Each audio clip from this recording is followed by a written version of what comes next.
The locomotive's whistle pierced through the falling snow, its mournful cry echoing across the empty platform of Hollow Ridge Station. Steam hissed from the engine's bowels, mixing with the icy breath of winter as the train shuddered to a halt. The few passengers who disembarked hurried away, their forms quickly swallowed by the white curtain of snow, leaving behind only rapidly filling footprints. Clara Wynne stood at the edge of the platform, her worn leather valise clutched in both hands. The cold bit through her thin wool coat, a coat that had seemed adequate in St. Louis, but now felt like paper against the Wyoming wind. She had counted every mile from Missouri, watching the landscape transform from gentle hills to this harsh, unforgiving wilderness. Now, standing in the swirling snow, she wondered if she had made a terrible mistake. Her fingers, already numb despite her threadbare gloves, fumbled in her coat pocket for the letter. The paper was soft from handling, creased where she had folded and unfolded it countless times during the journey. Samuel Morrison's handwriting stared back at her, each word now feeling like a lie.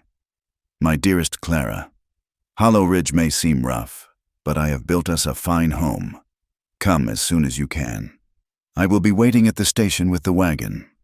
But there was no Samuel, no wagon, no one at all. The station master, a grizzled man with tobacco-stained whiskers, emerged from the depot. He glanced at her, then at the empty platform, before spitting into the snow. Train won't come again for 3 days.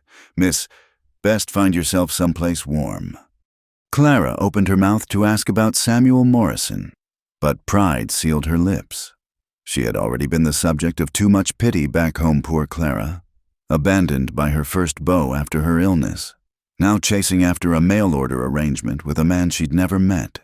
She wouldn't invite more pity here. "Thank you," she managed through chattering teeth. The station master shrugged and retreated into his warm office, leaving her alone with the wind and snow. Clara picked up her valise and began walking toward the cluster of buildings that comprised Hollow Ridge's main street. Each step was an effort. The snow had already soaked through her city boots, and the cold seemed to reach into her very bones. The town was smaller than she had imagined. A general store, a saloon with yellow light spilling from its windows, a hotel that looked more like a large house, and a few other establishments she couldn't identify through the snow. Laughter and piano music drifted from the saloon, but she knew better than to seek shelter there. A woman alone in such a place would be making a declaration about herself that she wasn't prepared to make. The hotel's sign creaked in the wind. Hollow Ridge Inn, no vacancy. Her heart sank. She had enough money for perhaps 2 nights' lodging, maybe 3 if she didn't eat. After that, she pushed the thought away. Clara found herself at the end of the main street, where a freight warehouse stood dark against the storm. A small overhang provided minimal shelter from the snow, and she huddled against the wall, trying to escape the worst of the wind. Her mother's handkerchief, carefully embroidered with E.W. for Eleanor Wynne, was frozen stiff in her pocket. She pulled it out anyway, needing something familiar to hold on to. The cold was different here than in Missouri. It wasn't just temperature. It was a living thing that crept under her skin and settled in her chest. The scar on her wrist, hidden beneath her glove, ached with a phantom pain. Rheumatic fever had taken so much from her health, her first love, her place in society. Now it seemed the cold would take what little she had left. Time lost meaning as she sat there. The snow continued to fall, covering her skirts, her valise, threatening to bury her entirely.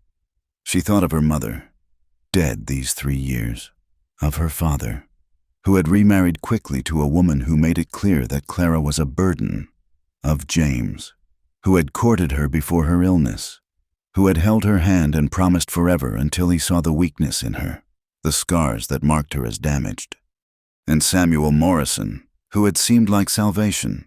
His letters had been kind, practical, full of plans for a life together. A school teacher, he'd said, establishing a school for the children of ranch hands and miners.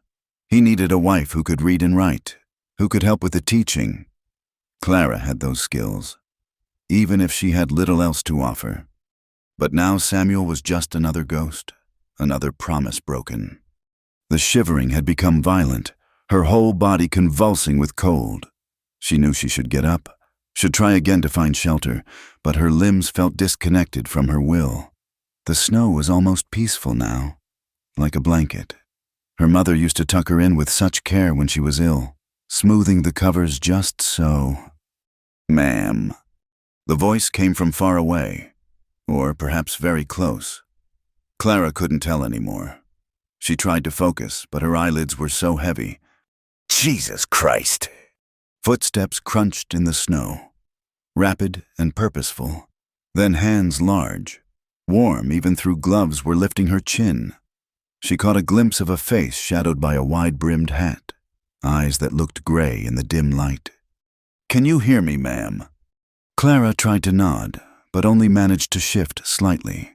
The man muttered something under his breath that might have been a curse or a prayer. He was unwinding something from his neck, a woolen scarf that smelled of horse and leather and something else, something warm and alive. "I'm going to pick you up now," he said, his voice steady but urgent. "Don't try to fight me." "Fight!" Clara wanted to laugh. She couldn't even feel her feet. Strong arms slipped beneath her, lifting her as easily as if she were a child. Her valise, her entire worldly possessions, lay forgotten in the snow until he bent carefully to retrieve it, balancing her weight with practiced ease. "I'll take you somewhere warm," the man said, his breath creating clouds in the cold air. "But only if you want me to." The question seemed strange. Who wouldn't want warmth? But something in his tone, in the careful way he held her close enough to share his body heat, but not so close as to presume, made her understand. He was offering her a choice, even now, even when she was half frozen and helpless. It was more consideration than she'd received from anyone in a very long time. "Yes," she whispered, the word barely a breath. "All right then." His arms tightened slightly, protective rather than possessive. "Just hold on. I've got you." As he carried her through the swirling snow, Clara found herself wondering if this was how death came in the West, not with violence or drama, but with quiet kindness from a stranger. She let her head fall against his shoulder, feeling the steady rhythm of his walk, the warmth seeping through his coat. Behind them, her footprints were already disappearing, erased by the falling snow, as if she had never been there at all. But she was there. She was still there, carried through the storm by a man whose name she didn't even know, toward a warmth she could only hope was real.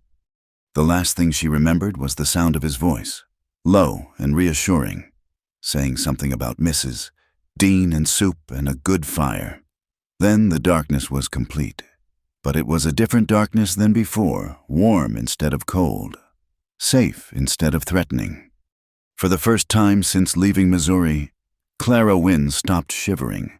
Warmth came back to Clara in waves, each one bringing with it a different sensation, the sting of blood returning to her fingers, the ache in her joints, the peculiar lightness in her head.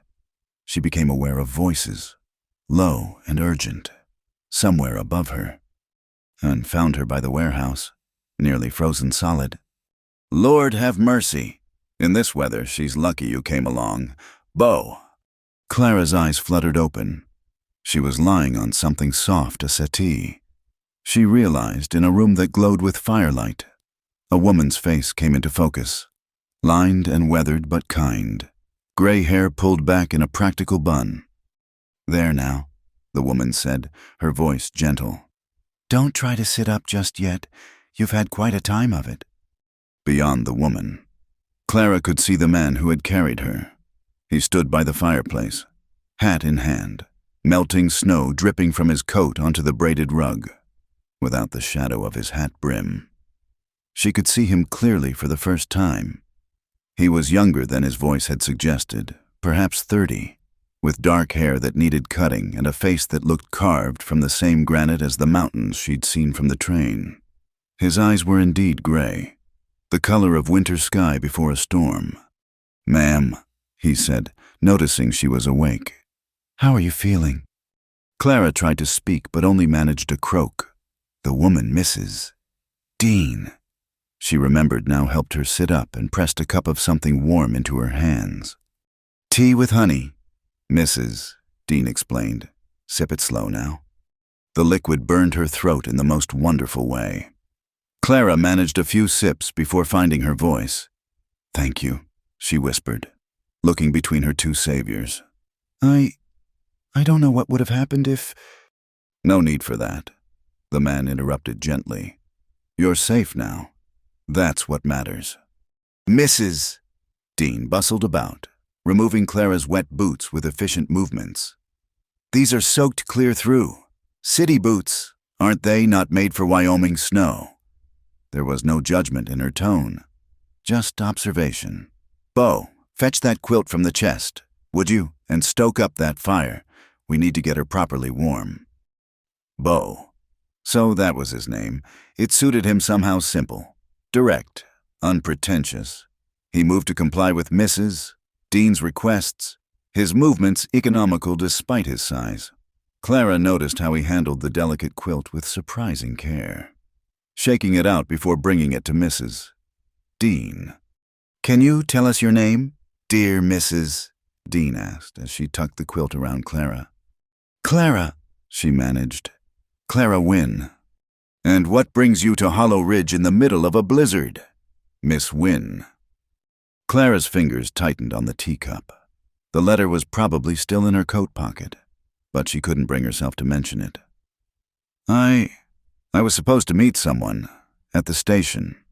Mrs. Dean and Bo exchanged a look that Clara couldn't interpret. "Samuel Morrison," Clara continued, the name tasting bitter on her tongue. "He was supposed to— We had an arrangement." "Oh, child," Mrs. Dean said softly, sitting down beside her. "Samuel Morrison left Hollow Ridge near 2 months ago. Took a teaching position back east. I heard, didn't he write to tell you?" The teacup slipped from Clara's numb fingers, but Bo was there, catching it before it could spill. 2 months. Samuel had been gone for 2 months while she sold everything she owned, endured the whispers and pitying looks, and traveled hundreds of miles to marry a man who couldn't even be bothered to send word. "No," Clara said, her voice hollow. "He didn't write—" The silence that followed was broken only by the crack of wood in the fireplace. Clara stared at the flames, trying to process this final betrayal. She was alone in a strange town with barely enough money for a few nights' lodging if there had been lodging to be had. No connections, no prospects, no plan beyond Samuel Morrison's promises. "Well," Mrs. Dean said briskly, "what's done is done. Right now. You need food and proper rest. When did you last eat?" Clara tried to remember. There had been some bread at the last station, but that had been yesterday, the day before the journey blurred together. "Bo, there's stew on the stove and fresh bread in the box. Bring a bowl and some butter." As Bo headed presumably toward the kitchen, Mrs. Dean studied Clara with shrewd eyes. "How old are you, child?" 23, Clara replied. "Family?" "My father, he remarried. I have no other family." Mrs. Dean nodded as if this explained everything. Perhaps it did. A young woman with no family, chasing after a mail-order arrangement. The story wrote itself. Clara waited for the judgment, the sermon about foolish girls and their romantic notions. Instead, Mrs. Dean patted her hand. "Well, you have a place here tonight. We'll sort out the rest in the morning." Bo returned with a tray containing a bowl of steaming stew, thick with meat and vegetables, alongside crusty bread slathered with butter. The smell alone made Clara's stomach clench with hunger. He set the tray on a small table and moved it within her reach. "Eat slow," he advised. "Your stomach might be touchy after the cold." Clara took a spoonful, and the flavors exploded on her tongue: beef and carrots and potatoes, seasoned with herbs she couldn't identify. It was simple food, but after days of travel rations, It tasted like a feast. She forced herself to eat slowly despite her hunger, aware of both pairs of eyes watching her. "You from Missouri?" Bo asked, settling into a chair across from her. At her surprised look, he shrugged. "Your accent. Had a fellow from Missouri on the ranch last year." "St. Louis," Clara confirmed between bites. "Long way from home." It wasn't a question, but Clara felt compelled to answer anyway. "There's nothing for me there anymore." Bo nodded as if this, too, was a complete explanation. She noticed he had a way of accepting information without pressing for more, unlike the gossips back home who would have demanded every sordid detail. As she ate, Mrs. Dean kept up a gentle stream of chatter about the storm, the price of flour, the new minister who was trying to civilize the town. It was soothing, requiring nothing from Clara but the occasional nod. Bo said little, but his presence was steady, like a mountain that wind couldn't move. When Clara finished eating, exhaustion hit her like a physical blow. The warmth, the food, the safety her body was finally allowing itself to feel the full weight of her ordeal. "There's a room at the back," Mrs. Dean said, noticing her drooping eyelids. "Small but clean, and the heat from the kitchen stove comes through the wall. You can stay as long as you need." "I can pay," Clara said quickly, though her funds wouldn't last long. "We'll discuss that when you're rested. Bo, help her up." Clara expected him to offer his arm, but instead, he simply stood ready as she rose on unsteady legs. When she swayed, his hand came to rest lightly on her elbow there if she needed it, but not presuming she would. It was such a small thing, that careful respect for her dignity, but it made her throat tight with unexpected emotion. The room was indeed small, but clean as promised, with a narrow bed covered in a colorful quilt, a washstand, and hooks on the wall for clothes. Most importantly, it had a door with a latch. "There's water in the pitcher," Mrs. Dean said, lighting a lamp on the bedside table. "And I'll heat some more for you to wash properly in the morning. Your valise is there by the bed. Bo made sure to bring it in." Clara looked at her bag, water-stained but intact, containing everything she owned in the world. "Thank you," she said again, the words inadequate for what she felt. "Both of you. I don't know how to repay." "Kindness isn't a debt," Bo interrupted quietly from the doorway. "It's just what folks do for each other out here." He touched the brim of his hat in farewell and disappeared into the main room. "Mrs. Dean smiled and patted Clara's shoulder. "Rest now, child. Things always look better in the morning." After Mrs. Dean left, Clara changed into her nightgown with shaking hands. The room was warm as promised, but the trembling came from something deeper than cold. She had been so certain of her plan, so desperate to escape the suffocating pity and gossip of home.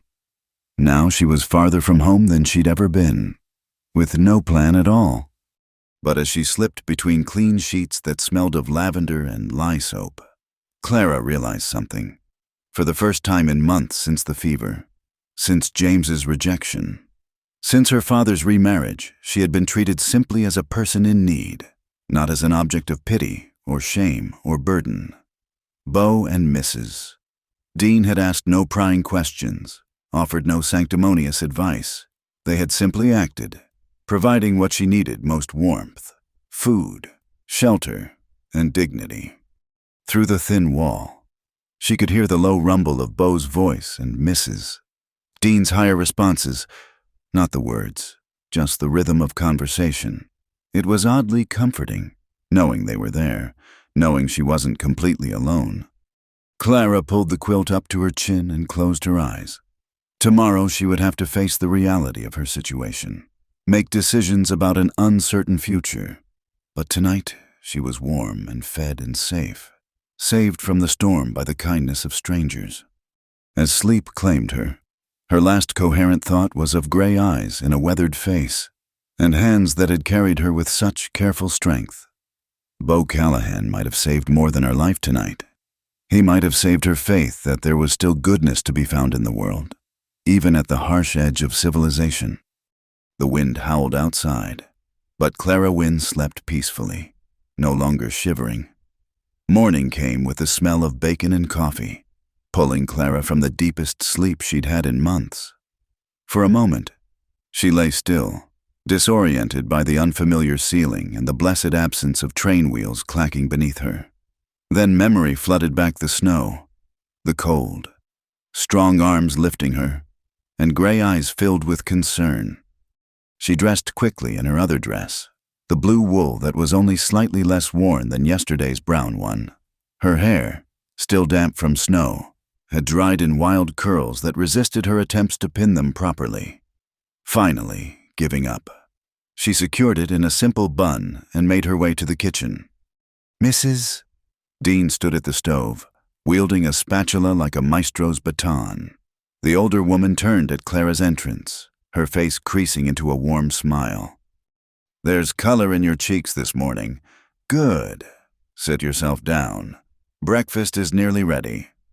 The kitchen was everything Clara had glimpsed last night and more.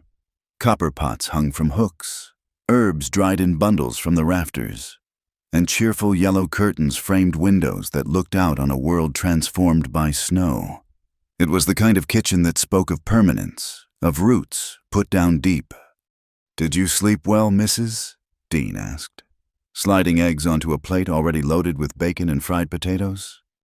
"Better than I have in weeks," Clara admitted, accepting the plate gratefully. "Mrs. Dean, about payment for the room." "Eat first. Business can wait for a full stomach." Clara obeyed, finding herself ravenous despite last night's stew. The eggs were fresh, probably from Mrs. Dean's own chickens, and the bacon was thick-cut and perfectly crisp. She was halfway through when she heard boots on the porch. Beau Callahan entered with a gust of cold air, snow dusting his shoulders. He hung his hat and coat on pegs by the door, revealing the same worn but clean clothes from yesterday. His hair was damp, as if he'd been working despite the early hour. "Morning, Mrs. Dean, Miss Wynne." He nodded to each of them, then gratefully accepted the coffee misses. Dean pressed into his hands. "The Henderson mare, Mrs.?" Dean asked. "Delivered safe. A pretty little filly. Henderson's over the moon." Beau took a long sip of coffee, his eyes meeting Clara's over the rim. "How are you feeling today, ma'am?" "Much recovered. Thank you, Mr. Callahan." "Just Beau is fine." "Beau, then I need to thank you properly for last night. If you hadn't found me, anyone would have done the same." He pulled out a chair, the wood creaking under his weight. "Though I am curious what had you out in that storm. Station master said the train was on time yesterday." Clara set down her fork, appetite suddenly gone. "There was a misunderstanding. The person I was supposed to meet had already left town." "Samuel Morrison," Mrs. Dean supplied, bringing Beau his own loaded plate. "Poor girl came all this way for nothing." Beau's expression darkened slightly. "Morrison. Should have known." At Clara's questioning look, he shook his head. "Man had a habit of making promises he couldn't keep. You're better off, miss, though I know that's cold comfort right now." "Do you know why he left?" Clara found herself asking. Beau and Mrs. Dean exchanged another of those looks. "Finally, Mrs." Dean sat down with her own coffee. "There was some trouble with a miner's daughter," she said carefully. "Nothing proven, but her father made enough noise that Morrison thought it best to leave town. Quickly." Clara felt the last of her illusions crumble. She'd traded one scandal for another. It seemed. "I see. Now don't go thinking this reflects on you, Mrs." Dean said firmly. "Man's nature shows itself eventually. You just had the misfortune of believing his letters." "Plenty of folks start over out here," Beau added quietly. "Past doesn't matter as much as what you do going forward." Clara wanted to believe that, but practical concerns pressed in. That's kind of you to say, but I need to face facts. I have enough money for perhaps 3 nights lodging. I need to find work, though I don't know what's available in a town this size. What can you do, Mrs.? Dean asked practically. I can read and write, do sums. I've kept house, done sewing and mending. I taught some of the younger children in our neighborhood back home. Clara tried not to let desperation creep into her voice. I'm willing to learn anything. Well now, Mrs. Dean mused. Martha Jennings at the Mercantile mentioned needing help. Her arthritis is acting up something fierce this winter. Can't pay much, but it's honest work. And there's always mending to be done. Bo added, ranch work is hard on clothes. The men at the double bar would pay good money for someone who could patch their gear proper.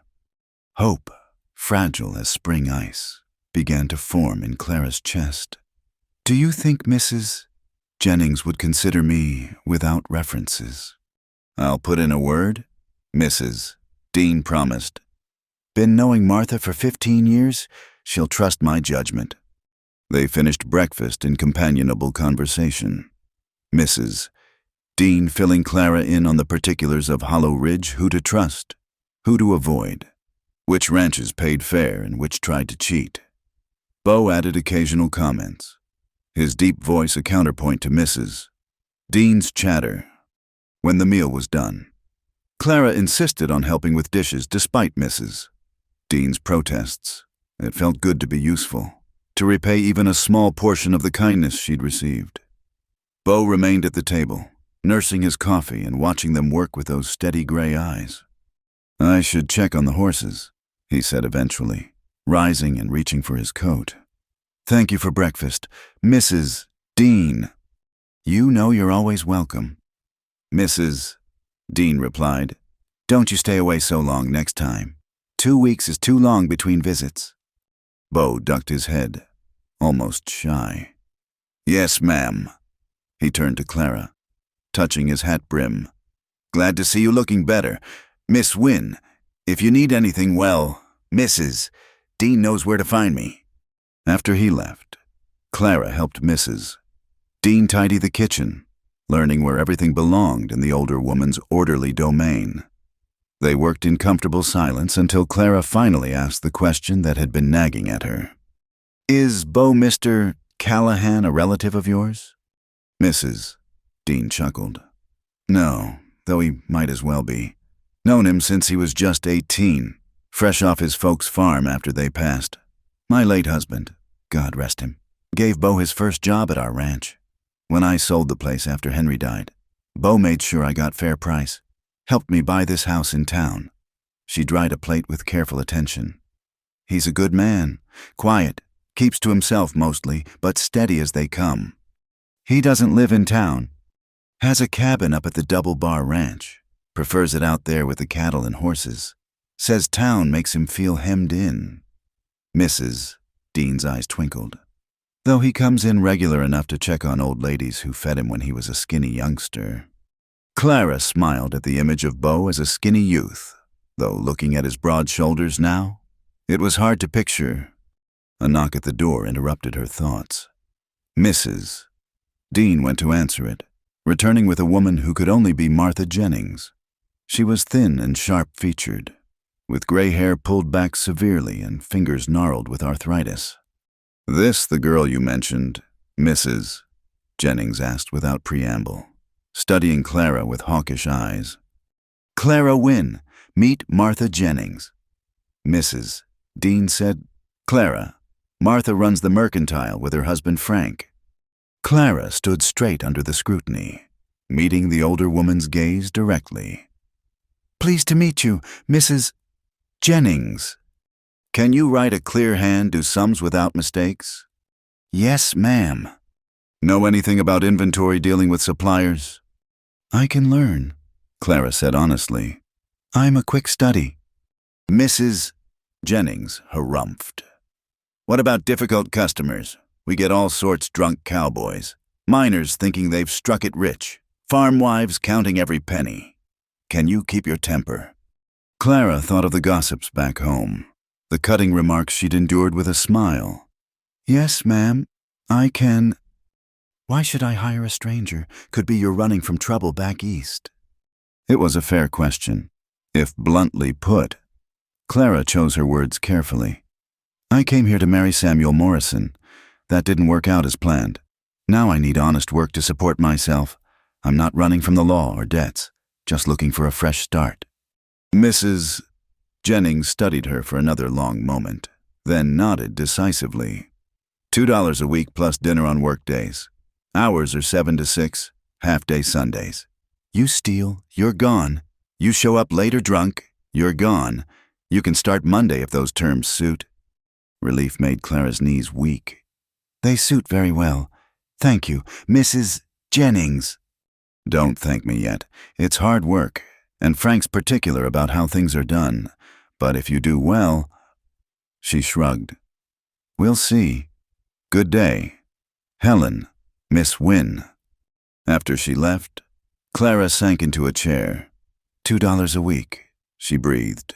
It wasn't much, but it was enough. With careful management, she could survive. Told you Martha was fair, Mrs. Dean said, patting her shoulder. Now, about that room. I charge $2 a week for room and board, washing included. That'll leave you nothing for savings. So here's what I propose. You help me with the heavy cleaning on Sundays. Maybe take in some mending work on the side. And we'll call it even.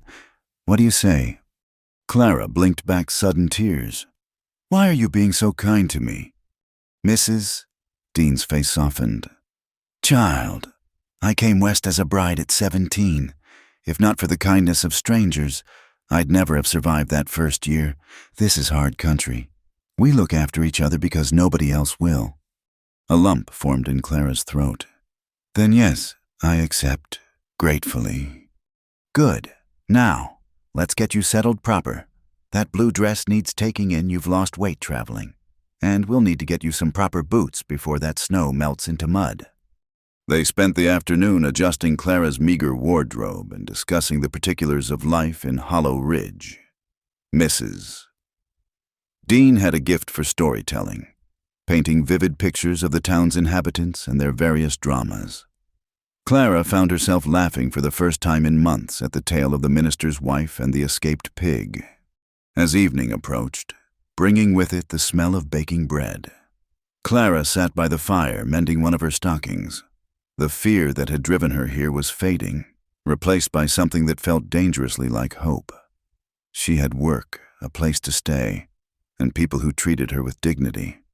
Through the window, she could see snow beginning to fall again, but it no longer seemed threatening. She was safe and warm, with a full belly and useful work for her hands. Tomorrow would bring its own challenges, but tonight she could rest. When Beau appeared again at dinner, covered in snow from checking on animals around town, Clara felt something shift in her chest at the sight of him. Not romantic foolishness, she'd learned that lesson, but recognition of solid ground in a world that had tilted off its axis. He caught her looking and smiled. Just a slight upturn of his lips, but genuine. Heard you'll be working at the Mercantile. News travels fast, Clara observed. Small town, he agreed. Accepting the bowl of stew Mrs. Dean handed him. Martha's tough but fair. You'll do fine. The certainty in his voice warmed her more than the fire. As they shared the simple meal, Clara realized that this makeshift family, the widow who mothered everyone, the quiet cowboy who helped without being asked, was already becoming dear to her. She'd come to Hollow Ridge expecting one life and found another entirely. Perhaps, she thought as Beau and Mrs. Dean debated the likelihood of the snow lasting through the week. That wasn't such a terrible thing after all. The lamplight caught in Beau's gray eyes as he laughed at something Mrs. Dean said, and Clara felt that shift again. Stronger this time. Not hope exactly, but possibility, the sense that life, which had seemed so determined to break her, might still hold unexpected gifts. Outside, the snow continued to fall, blanketing the harsh landscape in temporary softness. But inside, Mrs. Dean's kitchen, with its herbs and copper pots and easy warmth. Clara Wynne was finally beginning to thaw. The tears came without warning 3 days later, as Clara sat at Mrs. Dean's kitchen table mending a torn shirt. One moment she was threading her needle. The next her vision blurred and hot tears splashed onto the fabric. She set down her work hastily, not wanting to stain it with salt water. "I'm sorry," she gasped, mortified by the display. "I don't know what's come over me." "Mrs." Dean looked up from her knitting, entirely unperturbed. "About time, I'd say. You've been holding it all in since you arrived. Sometimes a body needs to let the poison out." But Clara couldn't stop.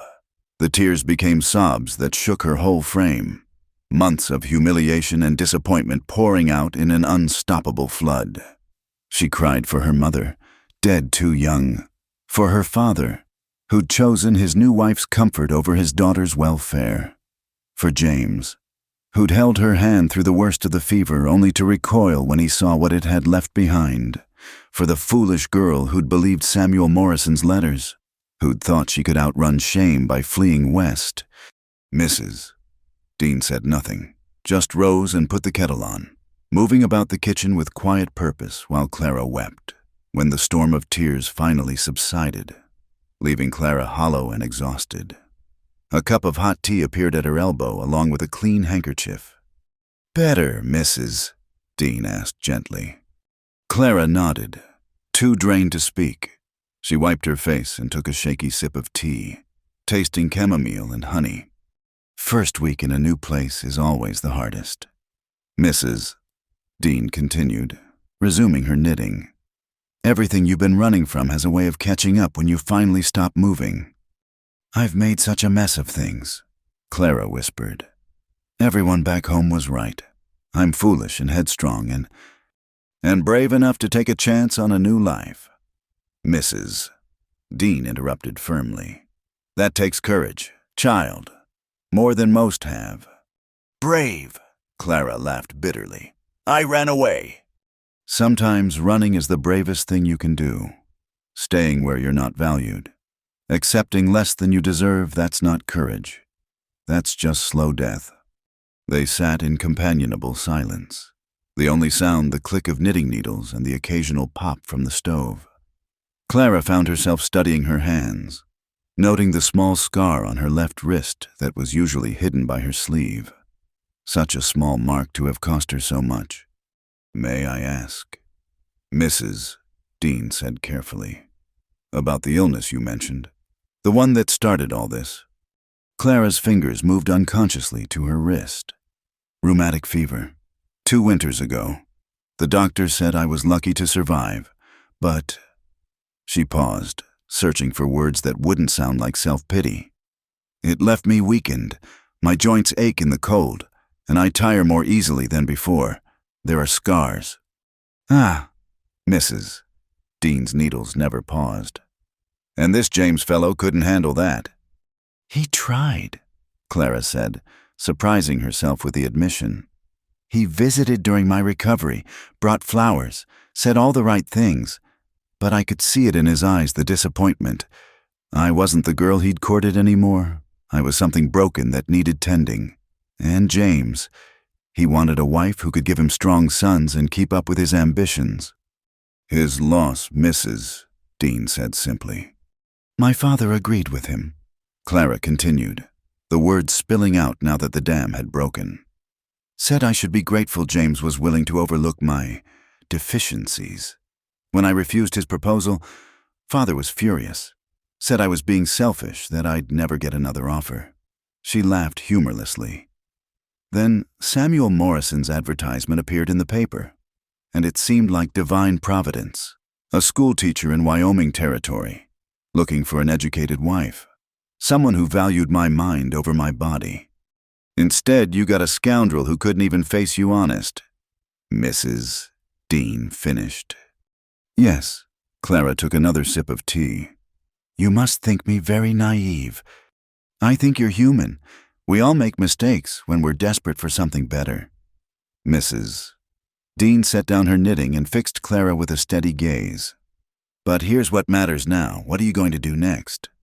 Before Clara could answer, the door opened and Beau entered. bringing with him the scent of leather and winter air. He stopped short at the sight of Clara's tear-stained face. "Beg pardon," he said, starting to back out. "I'll come back later." "Nonsense, Mrs." Dean said. "Sit down. Bo Callahan. Clara's just having a moment, and your timing might be Providence." Bo hesitated, then hung his coat and hat, moving with the careful grace of a man trying not to disturb something fragile. He pulled out a chair, the wood creaking familiarly under his weight. "Rough day?" he asked Clara quietly, no judgment in his tone. "I've had better," she admitted, managing a watery smile. "Well," Bo said, accepting the coffee misses. Dean poured for him. "If it helps any, Martha Jennings was singing your praises at the Mercantile. Says you got the clearest hand she's seen and haven't made a single error in the books." "Really?" Clara felt a spark of pride through the emotional exhaustion. "Really, Frank's impressed too, though he'd never admit it. Stubborn as a mule. That one." Bo took a sip of coffee, seeming to consider his next words. "Heard him telling Jed Harper that they could use help with inventory next month. That'd be extra pay." "Mrs." Dean beamed. "There now. See you're building something here." Clara looked between them, Mrs. Dean with her motherly certainty, Bo with his quiet strength, and felt something ease in her chest. "Why don't you ask?" she found herself saying, the words coming unbidden. "Everyone else does eventually. About my past, what I'm running from, why a woman like me is really here." Bo's gray eyes met hers steadily. "Figure if you wanted to tell it, you would. Your business is your own, Miss Wynne." "Even if," Clara's hand went again to her wrist, hidden beneath her sleeve. "Even if there are things that might change your opinion of me, we've all got scars." Bo said simply, "Some show, some don't. Doesn't change who a person is at their core." "Bo's right, Mrs." Dean added. "What matters is who you are now, today. The past is just a story we tell ourselves, and stories can be rewritten." Clara felt tears threatening again, but these were different, cleaner somehow.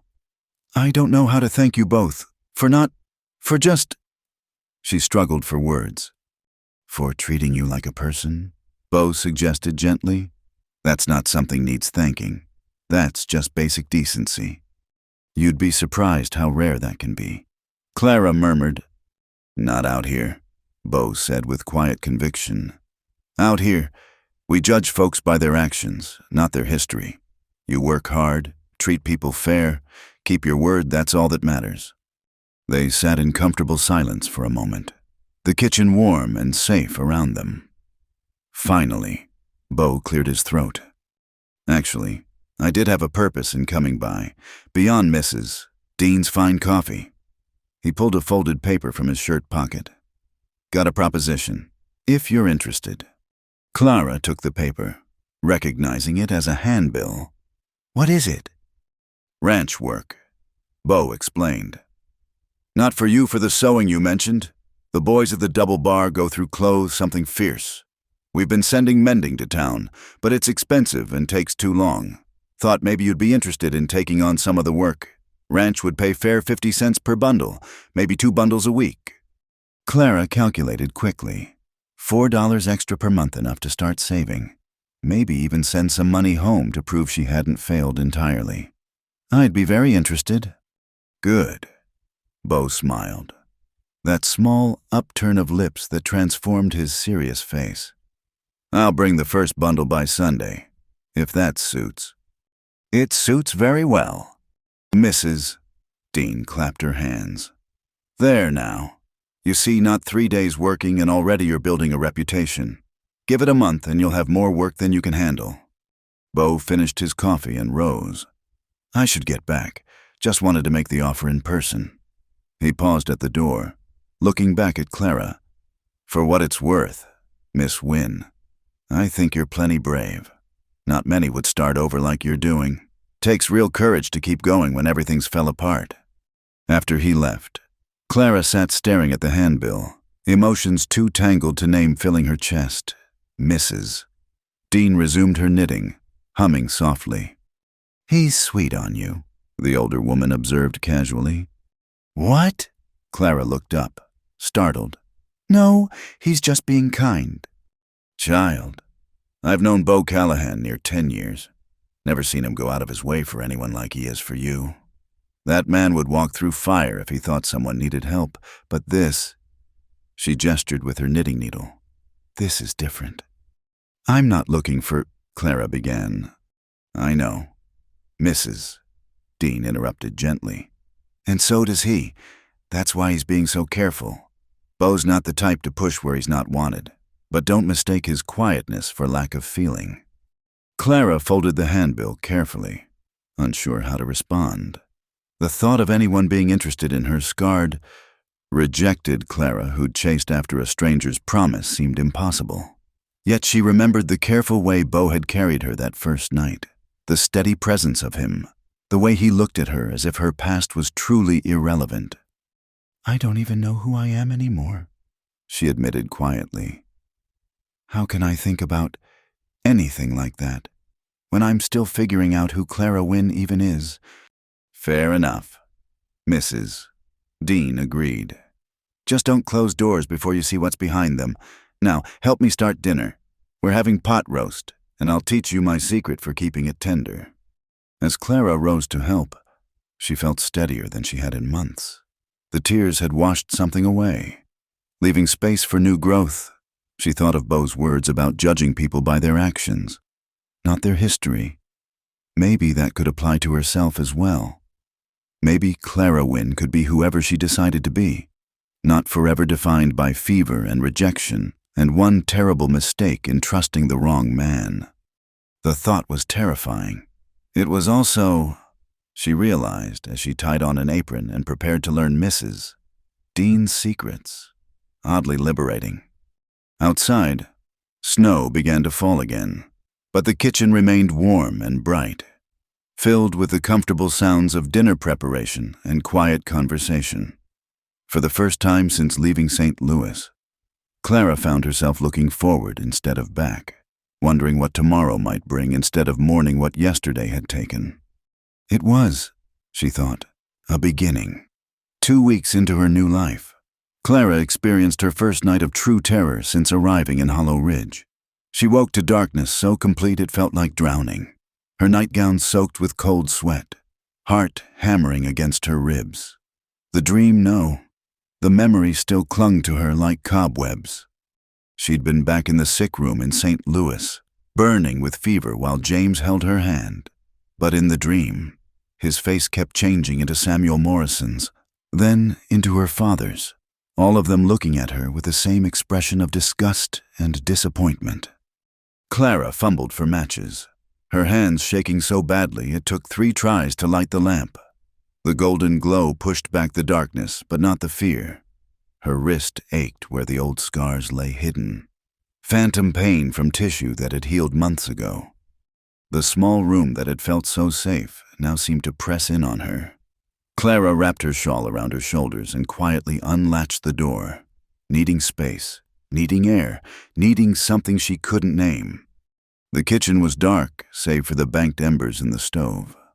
Clara felt her way to a chair and sank into it, drawing her knees up under her nightgown like a child. The trembling wouldn't stop. It wasn't cold causing it, the room still held warmth from the day's cooking. This was something deeper, something that came from the place where fear lived in her bones. She didn't know how long she sat there, struggling to breathe normally, when she heard footsteps on the porch. Panic flared who would be coming by at this hour. The door opened before she could move, and Bo Callahan stepped in, stopping short when he saw her huddled in the chair. "Miss Wynne." His voice was low, concerned. "What are you doing up?" Clara tried to answer, but her teeth were chattering too hard. Bo moved quickly, lighting the larger lamp on the table, then studied her with those steady gray eyes. "Bad dreams?" he asked gently. She managed a nod. "Wait here." He disappeared into the pantry, returning with a bottle of whiskey, Mrs. Dean kept for medicinal purposes. He poured a small measure into a cup and pressed it into Clara's trembling hands. Sip it slow, he instructed. It'll help with the shaking. The liquor burned, but he was right. Warmth spread through her chest, easing the worst of the tremors. What are you doing here? She managed to ask. One of the horses got tangled in fence wire, Bo explained, moving to stoke the fire in the stove. Came to borrow Mrs. Dean's medical supplies. Saw the light and figured I'd better check. He glanced at her. Good thing, too. You're white as fresh snow. I'm sorry, Clara whispered. I didn't mean to disturb. Stop that! His voice was firm but kind. No need for apologies. We all have nights like this. Do we? The question came out more bitter than she intended. Bo pulled out another chair, positioning it a careful distance from hers, close enough to talk, far enough to maintain propriety. First year after my parents died, I didn't sleep through a single night. Kept dreaming I could hear my ma calling for help, but I couldn't find her. Clara looked at him, surprised by the admission. How did you make it stop? Time, mostly, and learning that running from the memories just makes them chase harder. He studied his hands, work-worn and scarred. Mind if I ask what's got you so spooked? Clara took another small sip of whiskey. I used to feel safe in my room back home. It had a lock, thick walls, a place that was just mine. When I got sick, she paused, gathering courage. The fever was bad. For 3 days, they weren't sure I'd survive. James was there through it all, holding my hand, reading to me. I thought it meant something, but it didn't. When I was well enough to receive visitors properly again, everything changed. He'd seen me at my weakest, seen the marks the illness left. Some people, once they see you that vulnerable, they can't see anything else. She pulled her shawl tighter. My room stopped feeling safe. The walls felt like they were watching, judging.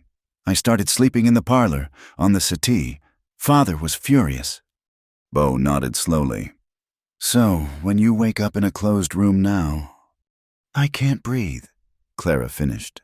It's foolish, I know. Nothing foolish about it. Body remembers trauma even when the mind tries to forget. He stood, moving to the window. Come here. Clara hesitated, then rose on unsteady legs. Bo unlatched the window, pushing it open just enough to let in a stream of cold night air. Stars glittered in the gap, distant but constant. Sometimes, he said quietly, when the walls close in, you just need to remember there's a whole world outside them. See those stars? They were shining when your ma held you as a baby. They'll be shining long after we're all dust. Makes the walls seem less important.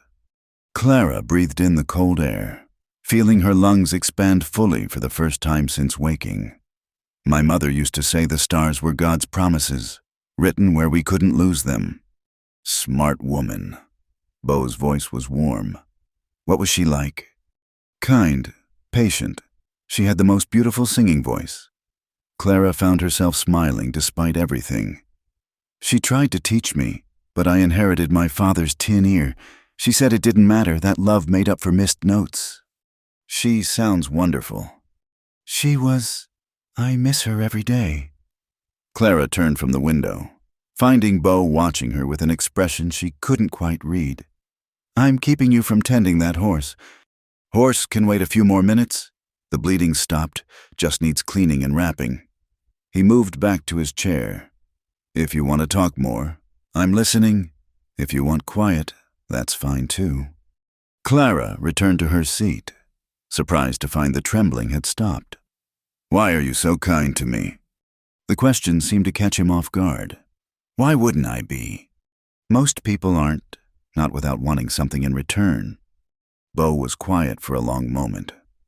Maybe, he said finally, because I know what it's like to be alone and scared in a place that doesn't feel like home yet. Maybe because Mrs. Dean would box my ears if I wasn't. Or maybe, he paused, seeming to choose his words carefully. Maybe because you remind me that there's still softness in the world worth protecting. The words hung between them, more intimate than any touch could have been. Clara felt heat rise in her cheeks that had nothing to do with the whiskey. "I should let you tend to that horse," she said softly. "You going to be all right?" Clara considered the question honestly. The terror had faded, replaced by something calmer. "Yes, I think so." Bo stood, then hesitated. "Would it help if you knew you weren't alone? I'll be in the barn with the horse for at least an hour. If the walls start closing in again, you could sit on the porch. I'll keep the lantern lit so you can see it from here." The offer was so thoughtful, so carefully respectful, that Clara felt tears prick her eyes. That would help. Good. He gathered the medical supplies Mrs. Dean kept in a basket by the door. "And Miss Wynne, next time you can't sleep, don't sit here suffering alone. Wake Mrs. Dean, or if you see my light in the barn, come find me. No shame in needing company when the darkness gets too heavy."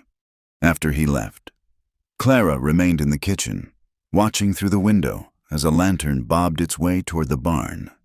True to his word, Bo hung it where she could see it clearly, a small beacon in the night. She thought about his words about softness worth protecting. James had seen her vulnerability as weakness, something distasteful. Her father had seen it as an inconvenience. But Bo saw it as something precious, something that deserved care rather than scorn. Clara made herself a cup of tea and settled back in the chair, no longer feeling the need to return to her room. The window remained cracked open, letting in threads of cold air and starlight. From the barn, she could hear the occasional sound of Bo's voice, low and soothing as he tended the injured horse. She dozed fitfully, waking each time to check that the lantern still burned. It did, steady as a lighthouse, until the first gray light of dawn crept across the sky. Only then did she see Bo emerge from the barn. Stretching tired muscles, he looked toward the house and saw her in the window, his hand raised in a small wave, which she returned. Then he headed for the double bar, probably to catch what sleep he could before the day's work began. Clara finally returned to her room, but she left the door ajar and the curtains open. The terror that had woken her seemed smaller now, manageable. She lay down and slept dreamlessly, until Mrs. Dean's movements in the kitchen woke her properly. At breakfast, Mrs. Dean didn't comment on Clara's tired eyes or the fact that the whiskey bottle had been moved. She simply poured extra coffee and added another egg to Clara's plate. "Bo mentioned he stopped by last night," was all she said. "That horse gonna be all right?" "I believe so," Clara replied, understanding the gift of this tactful discretion. "Good. That boy works too hard, up at all hours. Though I suppose it's not so bad when there's good company to be found." Clara ducked her head, focusing on her breakfast, but she couldn't suppress a small smile. The night terrors would likely return. Healing wasn't a straight path, but now she knew she didn't have to face them alone. There would be lit lanterns and open windows, and people who understood that sometimes the bravest thing was simply asking for help. It was more than she'd dared hope for when she'd stepped off that train into the snow. It was, perhaps, the beginning of learning to feel safe again, not in locked rooms or thick walls, but in the steady presence of people who saw her scars and stayed anyway. The stars, her mother's promises, were still there in the daylight, even if she couldn't see them. And somewhere out on the range, a tired cowboy was working with gentle hands, having spent his night keeping watch over more than just an injured horse. Clara touched her wrist, where the old scars lay hidden, and for the first time, they didn't ache. The nightmares returned 3 nights later, worse than before. Clara woke gasping, her nightgown soaked through, the walls of her small room pressing in like a coffin. This time, she didn't hesitate. She wrapped her shawl around her shoulders and made her way to the kitchen, hoping the familiar space would calm her racing heart. But the kitchen felt different in the deep of night, shadows pooling in corners where warmth usually lived. Clara lit the lamp with trembling fingers and sank into a chair, drawing her knees up, trying to make herself small. The shaking started then not from cold, but from something deeper, something that rattled her very bones. She didn't hear Bo come in. One moment she was alone with her terror. The next, he was there, still in his work clothes, snow dusting his shoulders. "Saw the light," he said simply, taking in her huddled form. "Bad again?" Clara could only nod, her teeth chattering too hard for words.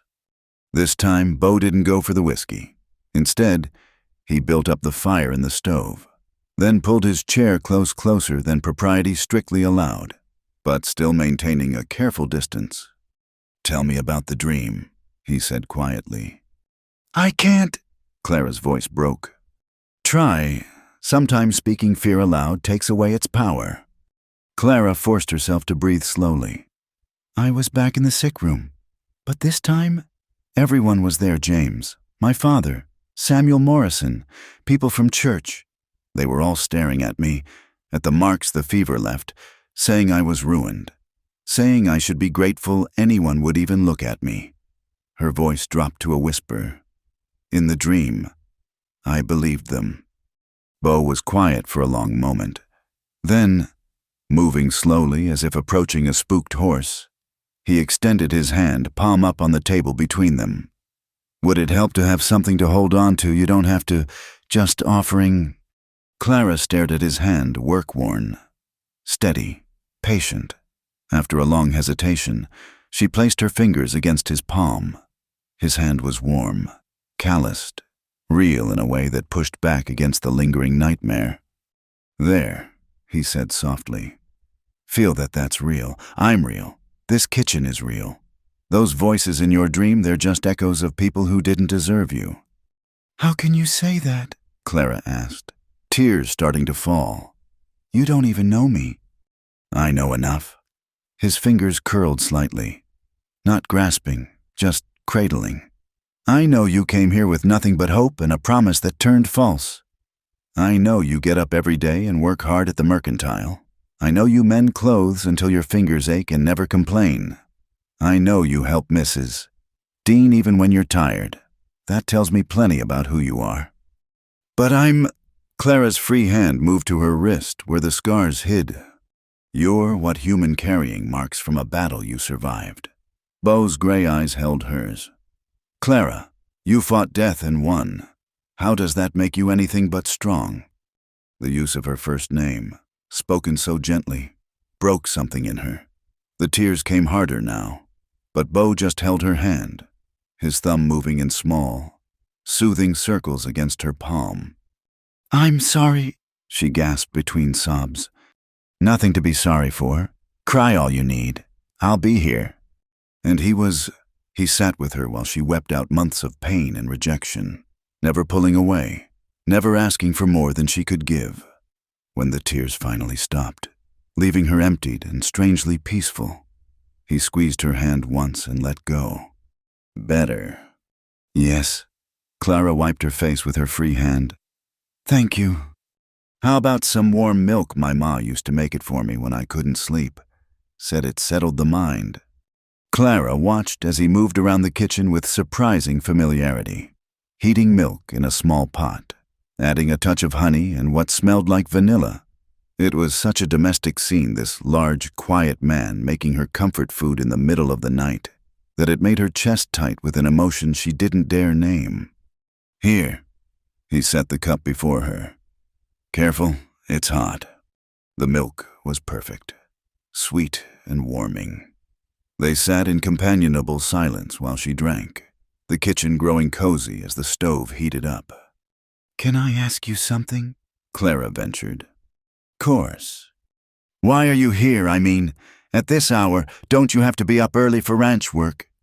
Bo shifted slightly. "Couldn't sleep myself. Sometimes I walk at night, helps clear my head. Saw your light and—" He shrugged. "Figured you might need company." "Do you walk by here often?" A slight flush colored his weathered cheeks. "Most nights, if I'm being honest. Ever since that first night. I like knowing you're safe." Clara's breath caught. "Bo!" "I'm not expecting anything," he said quickly. I know you're not looking for that. You need time to find your feet. I sleep better knowing someone's watching out for you, even from a distance. Like you did with the lantern that night. Like that, yes. Clara felt something shift in her chest, a loosening of bonds she hadn't realized were there. This man had been guardian angeling her without her knowledge, asking nothing in return, simply ensuring she wasn't alone. I don't know what to do with kindness like that, she admitted. I don't know how to trust it. You don't have to do anything with it. Bo said simply, it's not a debt or a transaction. It just is. They sat quietly for a while, the clock on the mantel marking time. Finally, Clara asked, will you tell me something about your life? Your family? I feel like you know all my broken pieces, but I know so little about you. Bo leaned back, considering. Not much to tell. My folks had a small farm about 50 miles north of here. Good people, worked hard, loved each other something fierce. The winter I turned 18. Influenza came through, took them both within a week of each other. Oh, Bo. It was hard, he admitted, but in a way, I was grateful they went together. Neither one would have known how to go on without the other. He smiled slightly. They used to dance in the kitchen after dinner. Pa would hum and Ma would laugh and call him tone deaf, but they'd dance anyway. That's what I remember most, the sound of her laughing while they turned circles on the worn boards. Clara could picture it perfectly, and it made her heart ache. Is that why you're so comfortable in kitchens? Maybe. This room. Any kitchen, really. It feels like home in a way other places don't. He gestured around Mrs. Dean's domain. There's life in a kitchen. Warmth, nourishment, conversation. The heart of any house, my ma used to say. She sounds wonderful. She would have liked you. You think so? I know so. She had a soft spot for brave women, said it took a special kind of courage to be gentle in a hard world. They talked on as the night crept toward morning.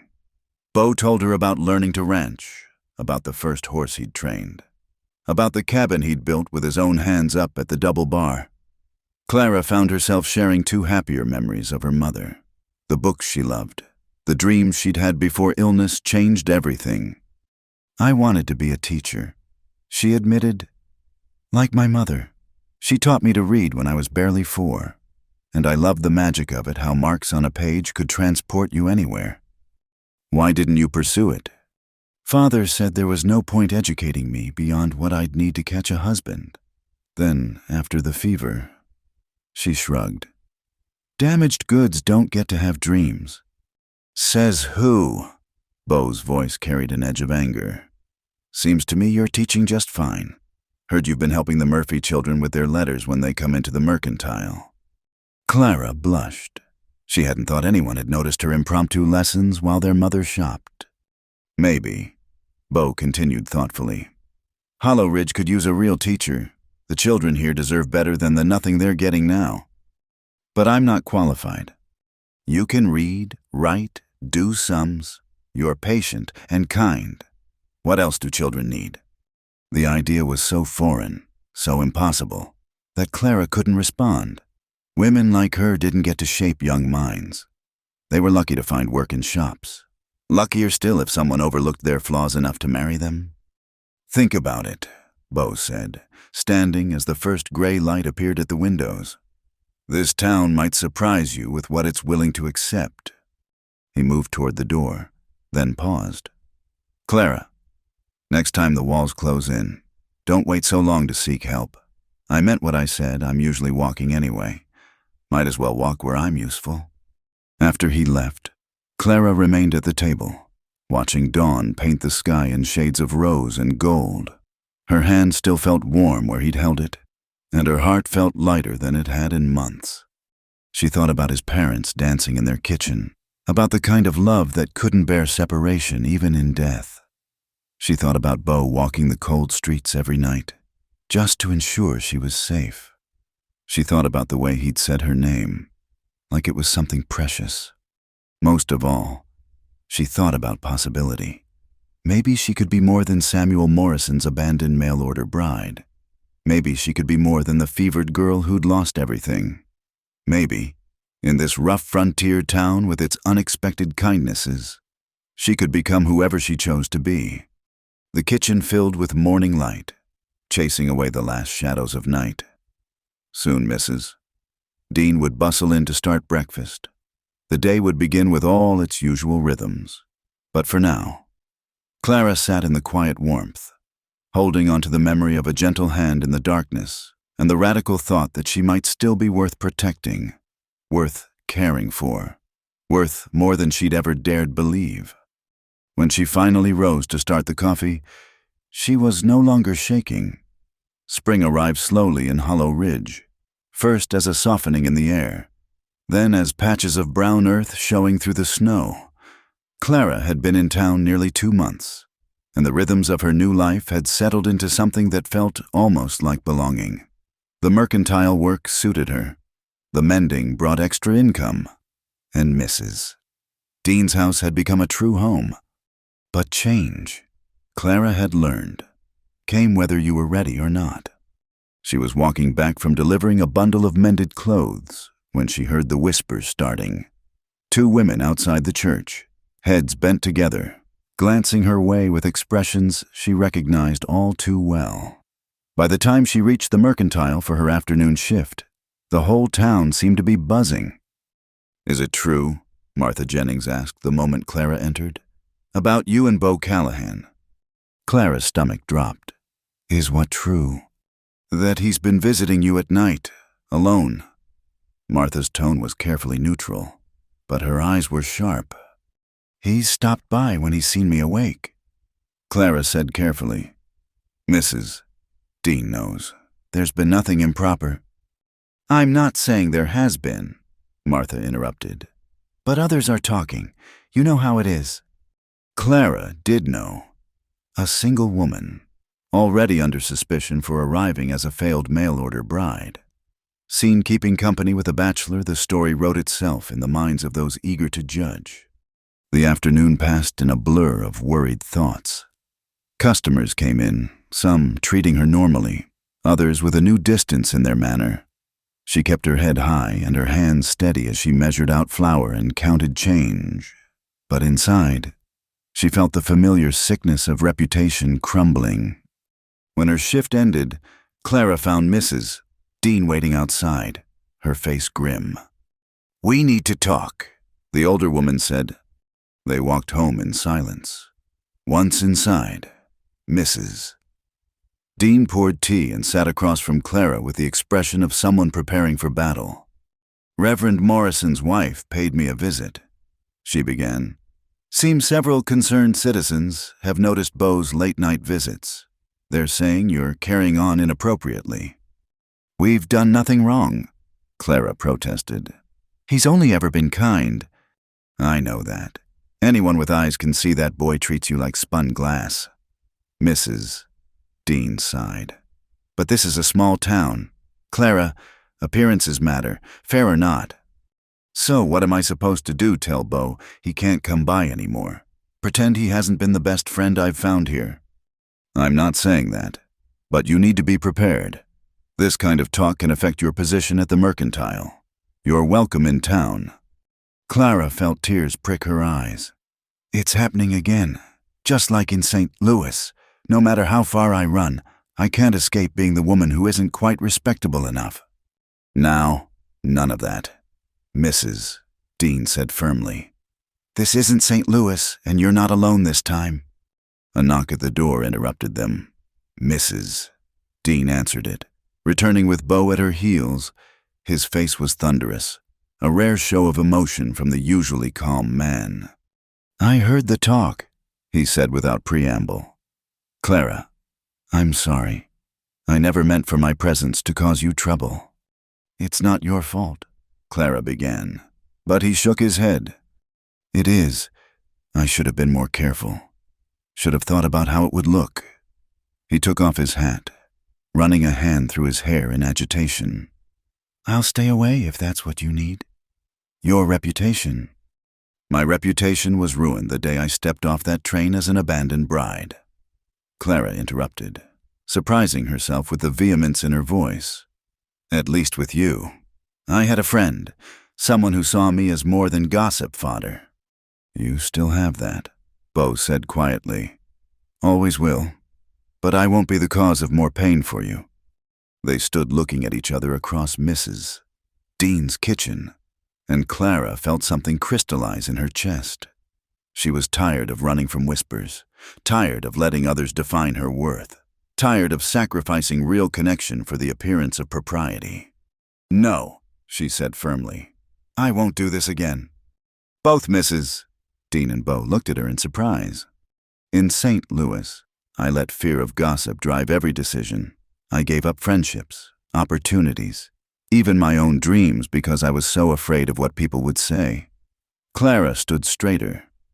Where did that get me alone on a train platform in a blizzard, chasing after a man who didn't even respect me enough to send word he'd left town? Clara, Mrs. Dean began. I work hard. Clara continued. I pay my debts. I help where I can. I've done nothing to be ashamed of. If Bo's friendship is enough to condemn me, then perhaps Hollow Ridge isn't as different from St. Louis as I'd hoped. What are you saying? Bo asked. I'm saying I choose what matters to me now, and what matters is truth over appearance, friendship over reputation. If the town wants to make something scandalous out of you keeping a lonely woman company during her nightmares, that speaks to their character, not ours. The kitchen was quiet for a long moment. Then Mrs. Dean laughed, a full-throated sound of approval. Good for you, child. About time you showed some of that spine I knew was in there. Bo was looking at Clara with an expression she'd never seen before, something warm and proud and deeper than mere friendship. You're sure? He asked. This could make things difficult for you. Things are already difficult, Clara pointed out. At least this way, I'm not facing them alone. Over the next few days, the whispers grew louder. Some customers at the Mercantile made pointed comments about proper behavior for unmarried women. The Reverend's wife crossed the street to avoid greeting Clara, but surprising allies emerged too, Mrs. Murphy, whose children Clara had been teaching, defended her loudly in the general store. Several of the ranch hands who brought in mending expressed rough but sincere support. The crisis came to a head on Sunday. Clara had been attending services regularly, sitting quietly in the back, but this week she could feel eyes on her from the moment she entered. Whispers followed her to her pew. Reverend Morrison's sermon was pointed, full of references to moral decay and the importance of avoiding even the appearance of evil. Clara kept her eyes forward and her hands folded, though they trembled slightly. When the service ended, she rose to leave, only to find her way blocked by Mrs. Morrison and several other women. Miss Wynne. Mrs. Morrison began, her voice carrying to ensure an audience. Perhaps it would be best if you considered whether your lifestyle is appropriate for our congregation. Clara felt the old familiar shame rising, but then she caught sight of Bo near the door. He'd started forward, clearly ready to intervene, but she held up a hand to stop him. My lifestyle, Clara repeated, her voice steady though her heart raced. You mean working honestly at the Mercantile, paying my rent, helping teach children their letters? You know very well what I mean, Mrs. Morrison sniffed. Entertaining men at all hours. I've entertained no one. Clara let a hint of steel enter her voice. Mister, Callahan has shown me Christian kindness during difficult times. If you see evil in compassion, perhaps you should examine your own heart. Gasps rippled through the crowd. Mrs. Morrison's face flushed. How dare you? I dare because I have nothing to hide. Clara interrupted. I came to this town with hope for a new beginning. I was abandoned, left in a blizzard with nowhere to go. Did any of you offer help? Did any of you check on the stranger freezing at the depot? Silence met her words. Bo Callahan saved my life that night. He and Mrs. Dean showed me the kindness you preach but don't practice. If that makes me a scarlet woman in your eyes, so be it. I know the truth of my own heart. She walked through the crowd then, head high, meeting each judgmental gaze directly. Beau fell into step beside her as she left the church, his presence solid and reassuring. "That was," he began, then stopped, seemingly at a loss for words. "Probably foolish," Clara finished for him. "I'll likely lose my position at the Mercantile now. Martha Jennings has more sense than that." "Mrs.," Dean said, catching up to them. She was beaming. "Besides, Frank won't let her dismiss the best bookkeeper they've ever had over church gossip." They walked home together, and Clara felt strangely light despite what had just occurred. She'd stood up for herself, for her choices, for her right to define her own life. Whatever came next, she'd face it on her own terms. That evening, as she sat mending by the fire, Beau appeared at his usual time. But instead of stopping in the kitchen, he knocked formally at the front door. "Thought we should do this proper," he said when Mrs.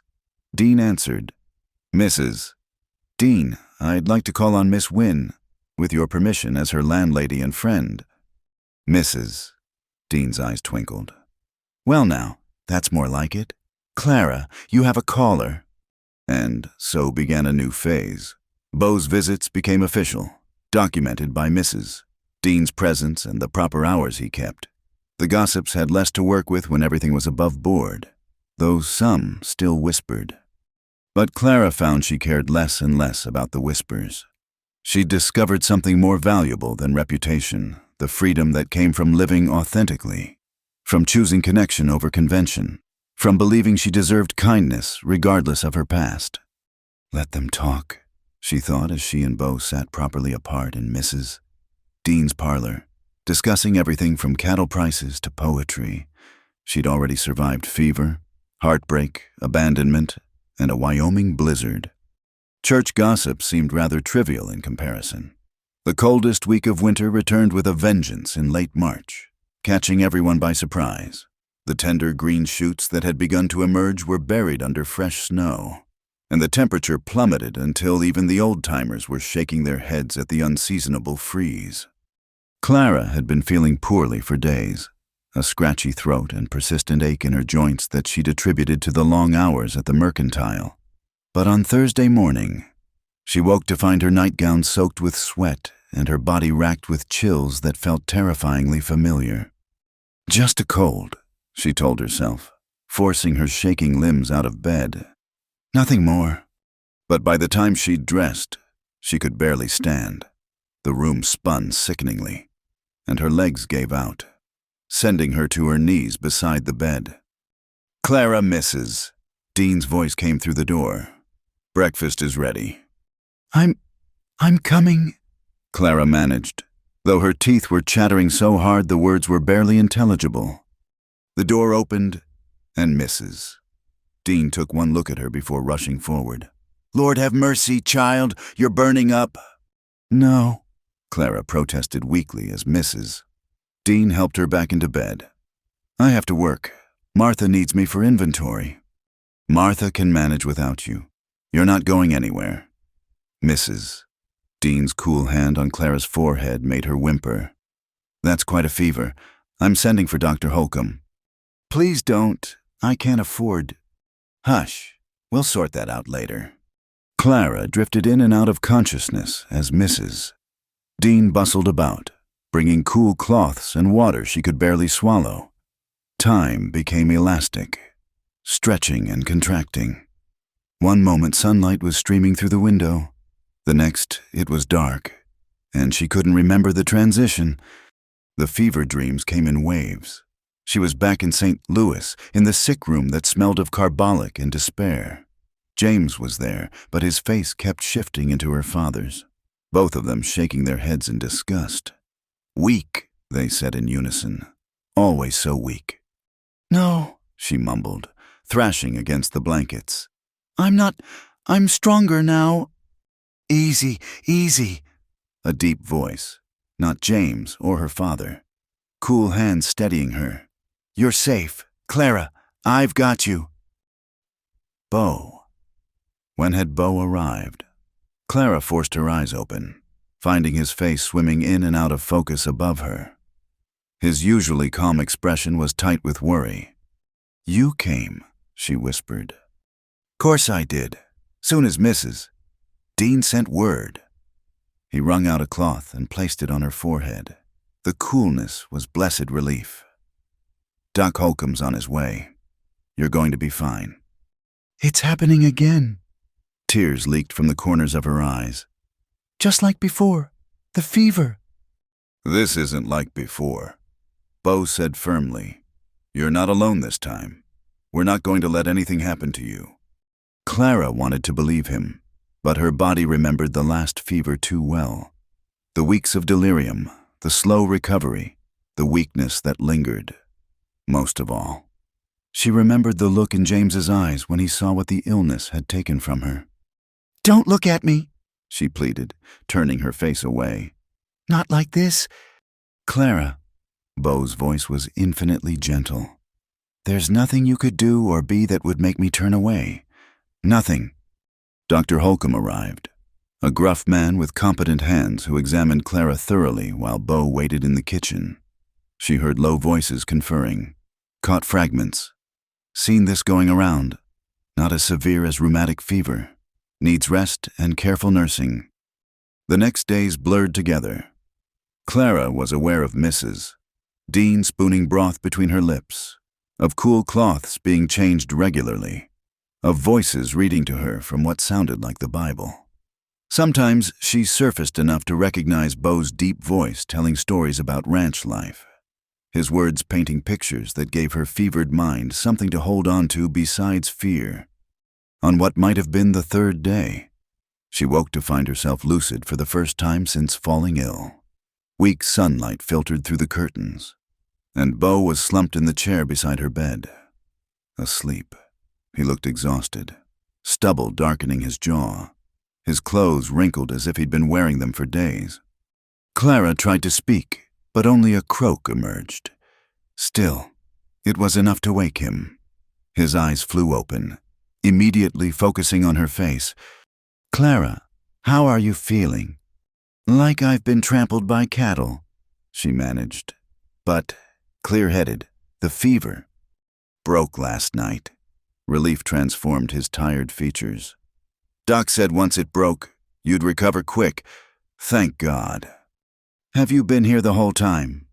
Beau ducked his head. "Mostly, Mrs. Dean and I took shifts. Couldn't leave you to fight this alone." "Your work. Ranch can spare me for a few days. You needed someone, and I—" He paused, seeming to struggle with words. "I needed to be here, to know you were all right." Clara felt tears threaten again, but these were different from the desperate tears of fever. "I must look terrible." "You look alive," Beau said simply. "That's all that matters." "Mrs. Dean bustled in then, beaming when she saw Clara awake. "There's our girl. How about some proper broth? You haven't kept much down these past days." The next hours were spent in the slow business of recovery. Clara managed to eat a little, to sit up with support, to stay awake for longer stretches. Beau remained nearby, fetching whatever was needed, his presence steady and reassuring. It wasn't until evening that Clara thought to ask, "What day is it?" "Sunday, Mrs." Dean replied. "Sunday, but the inventory my position." "All taken care of." "Mrs." Dean assured her. "Martha sent word that your job will be waiting when you're well. Said she'd rather wait for her best worker than make do with someone else. And the Murphy children have made you approximately 12 get-well cards," Beau added with a slight smile. "They've been quite worried about their teacher." Clara felt overwhelmed by this evidence of community support. In St. Louis, her illness had been a source of shame, something to be hidden. Here, it seemed to have brought out the best in people.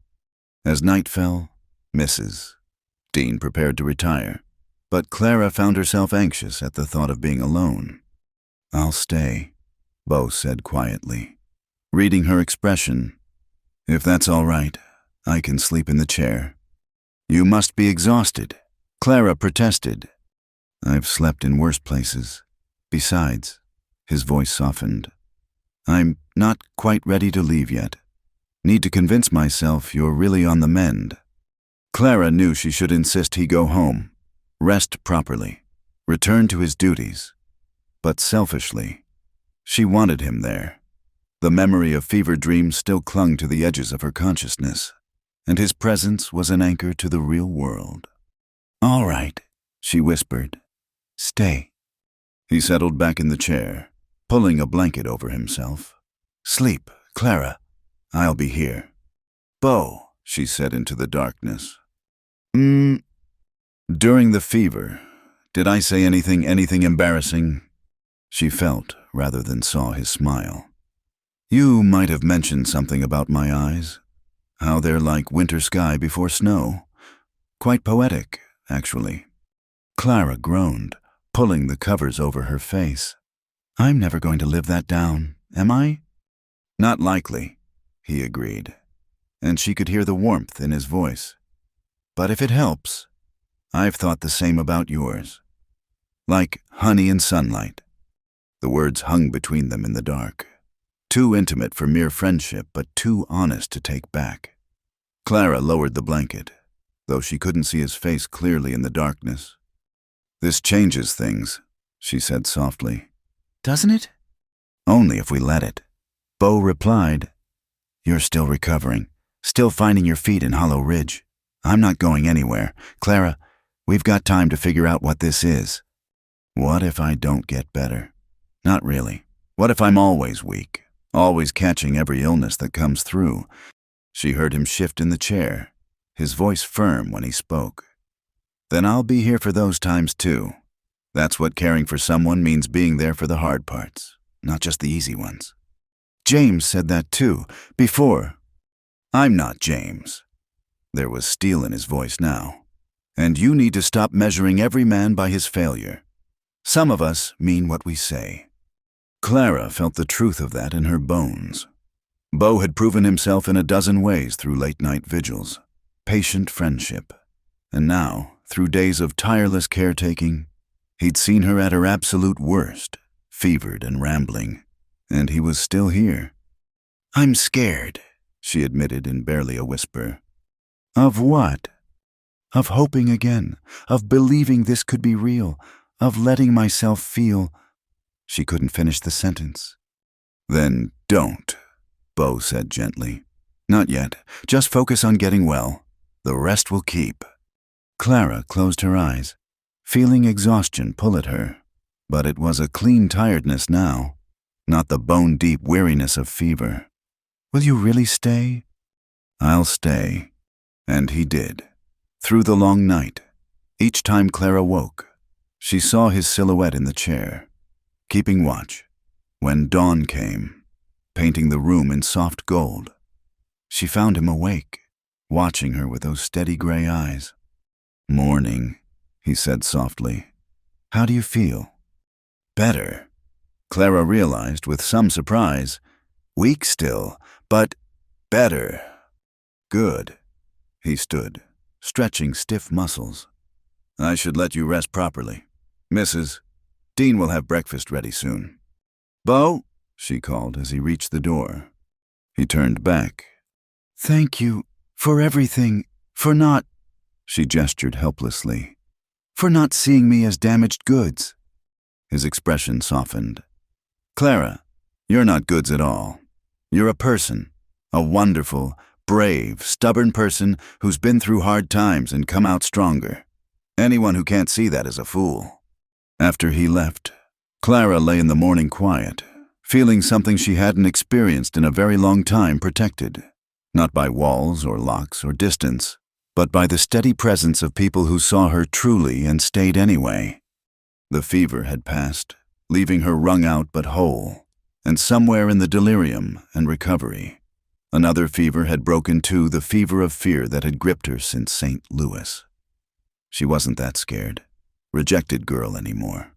She was Clara Wynne of Hollow Ridge, bookkeeper and seamstress and teacher of children, friend to many and possibly something more to one particular cowboy with winter sky eyes. It was, she thought as Mrs. Dean's humming drifted from the kitchen. A good place to be. Clara's recovery took 2 full weeks, and when she finally returned to the mercantile, she found the atmosphere had shifted. Martha Jennings greeted her warmly, inquiring after her health with genuine concern. Frank actually smiled, a rare occurrence, and said they'd missed her steady hand with the accounts. But it was the response from the townspeople that truly surprised her. Mrs. Murphy pressed a jar of preserves into her hands. For building your strength back up.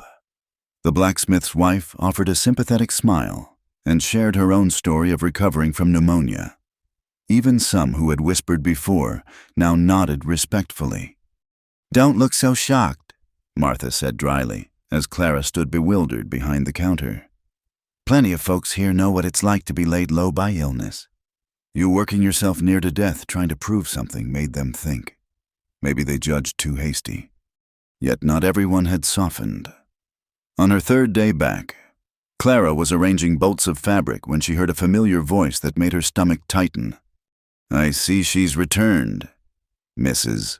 Morrison's tone could have curdled milk. One wonders if this illness wasn't convenient timing. Her companion, Mrs. Hartwell, tittered nervously. "Whatever do you mean?"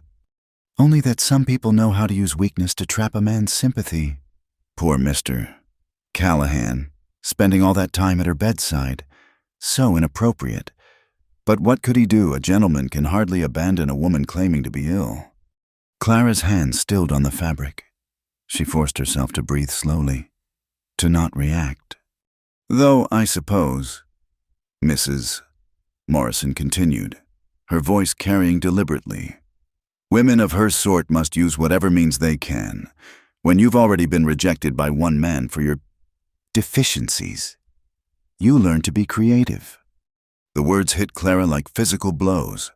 Her hands began to tremble, and she gripped the fabric to steady them. This was what she'd feared, that showing vulnerability would only give her enemies more ammunition.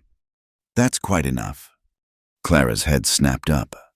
Bo stood in the doorway, his expression thunderous. Both women paled at the sight of him. "Mr. Callahan, Mrs. Morrison stammered. "We didn't see you there." "Clearly."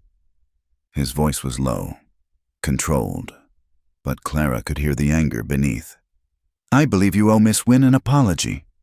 "I beg your pardon." "You heard me." Bo stepped fully into the store, and his presence seemed to fill the space. "You've just accused a woman who nearly died of pretending illness. You've suggested she somehow manipulated me. Both assertions are false and cruel." "Mrs. Morrison's face flushed. "I'm sure I don't know what you mean. We were simply having a private conversation." "Nothing said that loudly is private." Bo interrupted. "And everyone in this store heard exactly what you meant. Now, you can apologize to Miss Wynne. Or you can explain to your husband why Frank Jennings has banned you from the only mercantile in 50 miles. Frank appeared from the storeroom, arms crossed. "Man's got a point. I don't hold with customers abusing my staff." "Mrs. Morrison looked between the men, then at Clara, her lips pressed into a thin line. "I regret if my words were misunderstood," she said stiffly. "Not good enough," Bo said. "A real apology, or you can leave." For a moment, Clara thought Mrs. Morrison would storm out, then, perhaps realizing the social cost of being banned from the mercantile, she swallowed her pride. "Miss Wynne," she said, each word clearly painful. "I apologize for my unkind words. They were inappropriate." Clara nodded, not trusting her voice. "Mrs." Morrison swept out. "Mrs." Hartwell scurrying after her. The store fell silent. "You all right?" Bo asked quietly, moving to the counter. "You didn't have to do that," Clara managed. "It will only make things worse." "No," Frank interjected firmly. "What makes things worse is letting buzzards like that peck at good people. Bo did right." "Frank's correct," Martha added. appearing from behind a display. "That woman's had too much say in this town for too long. About time someone stood up to her." Clara felt tears threaten not of hurt this time, but of gratitude. "Thank you, all of you." "No thanks needed," Bo said. "Though I do have something to discuss with you, when you have a moment." Martha waved them toward the storeroom. "Take all the time you need. Store's quiet anyway." In the relative privacy of the storeroom, surrounded by barrels and crates, Clara finally let herself tremble. Bo watched with concern. "She's wrong, you know," he said, "about everything." "Is she?" Clara's voice was bitter. "I am damaged goods. I was rejected for my deficiencies, and you did spend days at my bedside." "Clara, look at me." She raised her eyes to find his face serious but tender. "You're not goods of any kind. You're a woman who survived a serious illness and has the scars to prove it. That's not damage, that's strength. As for rejection, any man who turns away from you because you're human is a fool." He paused, seeming to gather courage. "And yes, I stayed by your bedside, not because you trapped me or manipulated me, but because the thought of you facing that alone made me half crazy with worry. Bo, I need to say this," he continued. "I've been trying to give you space, to let you find your feet without pressure, but maybe that was wrong. Maybe what you need to hear is that I don't care about your scars or your past or what the gossips say. I care about you, the real you, the woman who stands up to storms, who teaches children their letters, who fights through fever and comes out stronger." Clara's heart was racing. "What are you saying?" "I'm saying that I'd like to court you properly, not because you need protecting or rescuing, but because you're the bravest, most interesting woman I've ever met. Because when I'm with you, the world makes more sense." He took a breath. "But only if that's what you want too. I won't press if you're not ready." Clara thought of all the reasons she should say no. The gossips would have a field day. She was still finding her feet financially. Her heart still carried bruises from past rejections. But then she thought of his steady presence during her nightmares, his patient friendship, the way he'd defended her without hesitation. "Mrs. Morrison will make our lives miserable. She warned." "Let her try." Bo's smile was slightly wicked. "I faced down stampeding cattle. One bitter woman doesn't scare me. People will say I trapped you after all. The abandoned bride who snagged the local bachelor. People will say what they want regardless. Might as well give them something true to talk about." Clara felt a laugh bubble up. "Surprising her? You make it sound so simple." "Maybe it is." Bo reached out, offering his hand palm up as he had that night in the kitchen. "Maybe we've been making it complicated when it doesn't need to be. I care for you. If you care for me too, the rest is just details." Clara looked at his hand strong, calloused, steady. The hand that had held hers through fever dreams and midnight terrors. Slowly, she placed her palm in his. "I do care," she admitted. "More than I wanted to, more than feels safe."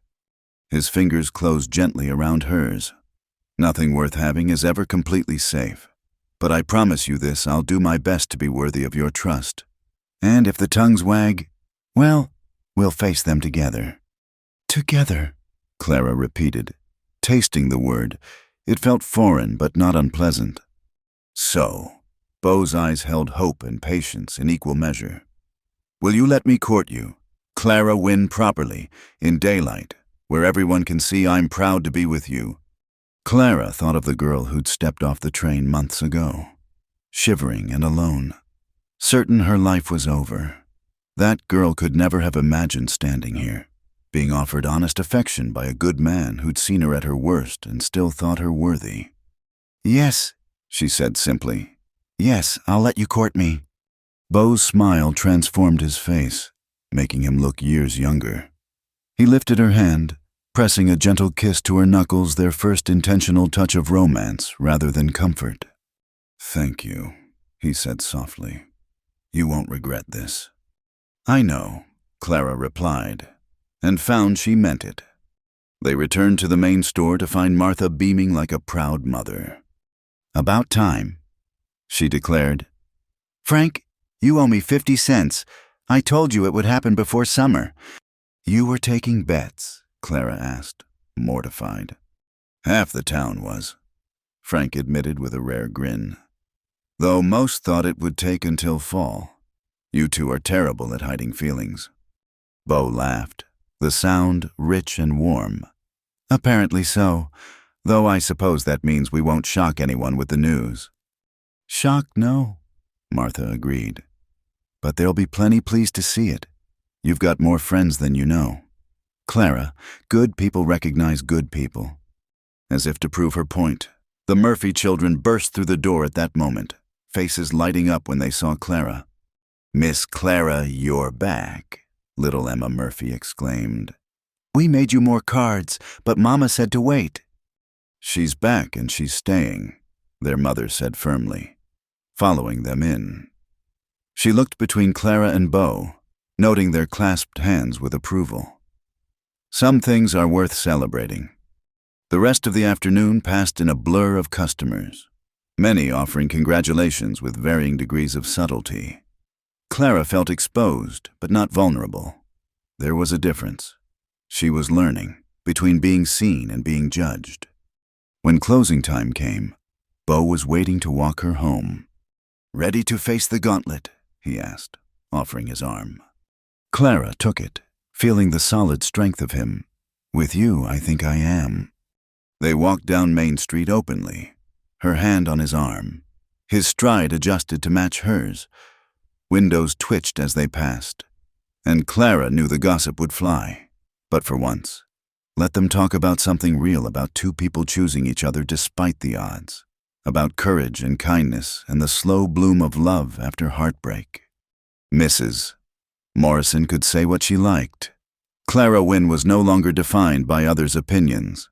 She was a woman who'd been broken and mended, who'd traveled far to find home in an unexpected place, who'd learned that sometimes the best things came not from perfect plans, but from having the courage to reach for happiness when it was offered.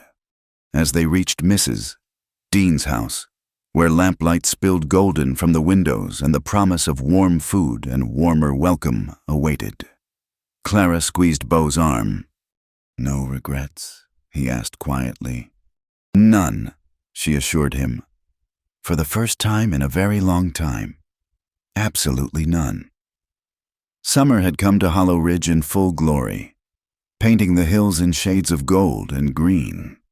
Clara sat on the cabin's small porch, her mending forgotten in her lap, as she watched the sunset paint the sky in brilliant strokes. This cabin, set on a gentle rise overlooking the valley, had become her home these past 2 months, a gift from the Double Bar ranch hands, who'd fixed it up for their best seamstress, though everyone knew it was really Bo's doing.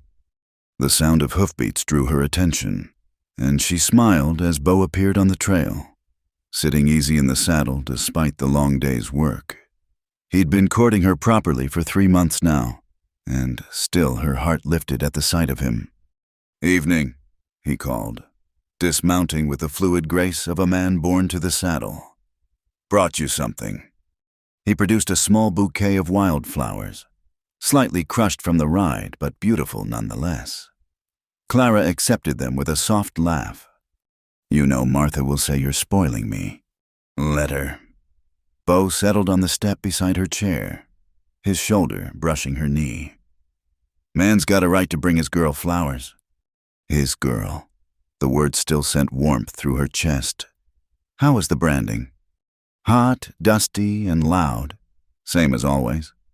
He tilted his head back to look at her. "How was town?" "Interesting." Clara set aside the flowers carefully. "Mrs. Morrison made another attempt to rally the church ladies against me. Failed rather spectacularly when Mrs. Holcomb pointed out that I've been teaching Sunday school for 2 months without incident." Bo's jaw tightened. "That woman doesn't give up." "No, but neither do I." Clara touched his shoulder gently. "Besides, I had defenders, more than I expected." "Good. You deserve them." He caught her hand, pressing a kiss to her palm. "Speaking of deserving things, I have something to ask you." The serious tone in his voice made Clara's stomach flutter. "Oh." Bo stood, suddenly seeming nervous in a way she'd rarely seen. He took both her hands, helping her to her feet. "Clara, these past months with you have been the best of my life. You've brought light to places I didn't even know were dark. You've shown me what real courage looks like, what partnership could be." "Bo!" Clara's voice came out breathless. "Let me finish. I know we haven't been courting long by some standards. I know you came here with different plans, different dreams, but I'm hoping maybe your dreams have room for me now." He dropped to one knee on the porch boards, pulling out a small, worn box. "Clara Wynne, will you do me the honor of becoming my wife?" Inside the box was a simple gold band with a small, perfect sapphire, nothing fancy, nothing like what James had probably planned to give her, but somehow absolutely right. "It was my mother's," Bo said quietly. "Dad saved for 2 years to buy it for her. She wore it every day until she died, and she told me to give it to the woman who made me understand why Dad couldn't live without her." He looked up at Clara, gray eyes full of hope and love. "That's you. Clara, you're my understanding." Clara felt tears sliding down her cheeks, but for once they were purely joy. This man, this good, steady, wonderful man, was offering her not just marriage but partnership, not rescue but respect, not ownership but love. "Yes," she breathed. "Oh, yes, Bo. Nothing would make me happier." His face broke into a brilliant smile as he slipped the ring onto her finger. It fit perfectly, as if it had been waiting for her. He stood, cupping her face gently. "May I kiss you?" he asked. "Properly." Clara answered by rising on her toes and pressing her lips to his. The kiss was gentle, reverent, full of promise. When they parted, both were breathing unsteadily. "When?" Clara asked. "When can we marry?" "Tomorrow, if you'd let me." Bo admitted with a laugh. "But I figure you deserve a proper wedding. Whatever you want, however you want it." Clara thought about it. "Something simple. Just our friends, the people who've become family, maybe in the church, just to spite Mrs. Morrison." Bo laughed outright at that.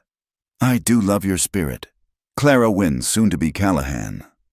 They sat together on the porch as stars began to appear, planning quietly.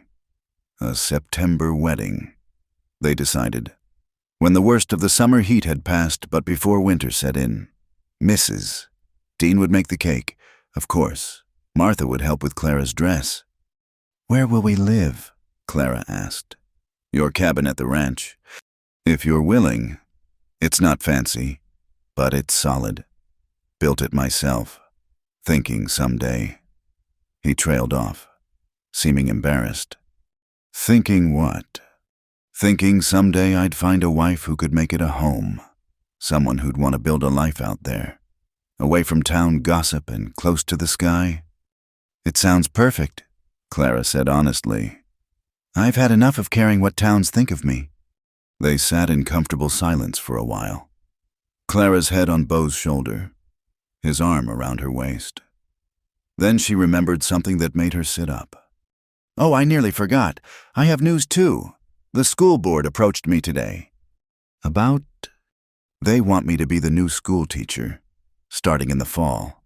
The pay isn't much, but with your ranch salary and my sewing work, we'll do fine." Bo finished. "More than fine.